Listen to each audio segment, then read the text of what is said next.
match the music. I land 2 more jumps, right on the beat of my music, then finish with a crowd-pleasing spin. My short hair whips against my cheeks as I grab my skate blade, lifting my foot high behind me in a vertical split. I end with a flourish as the audience rises in a standing ovation. I bow to the judges, then exit the ice. Warmth forms in my stomach and spreads outward as Alex uncrosses his arms and reaches out for a quick hug. He looked stiff during my performance, shoulders tense under the gray business suit he wore especially for this event. Not anymore. We head to the kiss and cry seating area, where skaters receive their scores. The cameras catch all the drama here, every tiny reaction recorded. I'm still breathing hard by the time we sit down, but I wave at a nearby camera live streaming the event. In just a few seconds, I'll know how I placed. Alex nudges me and offers a water bottle.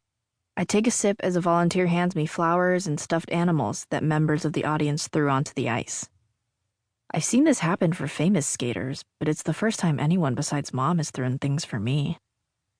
Now the score for Miss Ana-Marie Jin's free skate program. I sit up straighter, trying to ignore a prickle of discomfort. Ana-Marie has earned a total of 68.58. The steady thrum in my chest skips a beat. I was the last skater who performed today, and that's higher than any of the scores I overheard while I warmed up. I turn to Alex, who squeezes my arm. His gaze stays on the results screen. It'll refresh soon. Until then, nothing's official. I look up to the stands and spot Mom. Unlike others around her, she isn't clapping. Her eyes are fixed on the huge digital scoreboard looming over the ice.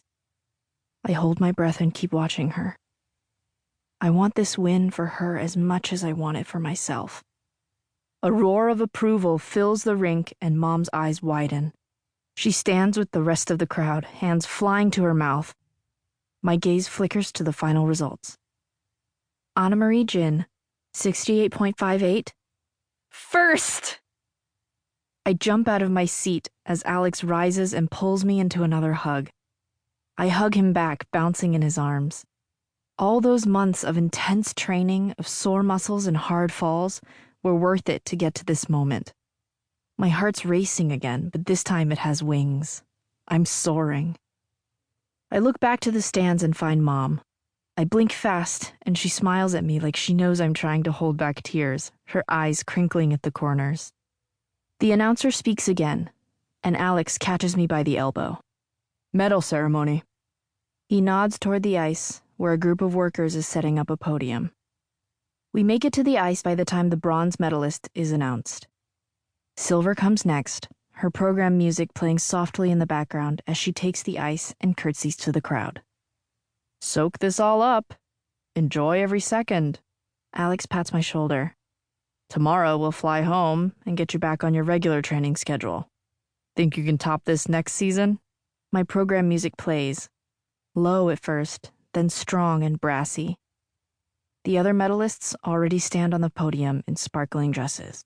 The top spot is empty, waiting for me. The announcer calls my name. I step onto the ice, then turn back to Alex. I give him a quick thumbs up before gliding off to accept my gold medal. Definitely. June. Chapter 1. Sunlight glimmers across the ice through the San Francisco rink's floor-to-ceiling windows. I squint, trying to find my best friend, Tamar. She's on the far side of the rink, working on spiral positions, just like I'm supposed to be doing. I scan the ice, making sure Alex is nowhere in sight, then wave her over. She skids to a scratchy stop in front of me, brown curls bouncing in her loose ponytail. Her skin is usually pale, but right now it's flushed pink from the cold rink air. She twirls her index finger, brows raised. You first. I'm always first, I shoot back, but Tamar doesn't budge. We're supposed to be practicing moves in the field, exercises that focus on power, body alignment, and edge control. But there's no one around to call us out for goofing off. Also, I never back down from a challenge. Swizzling a few feet away from Tamar to make sure my sharp blade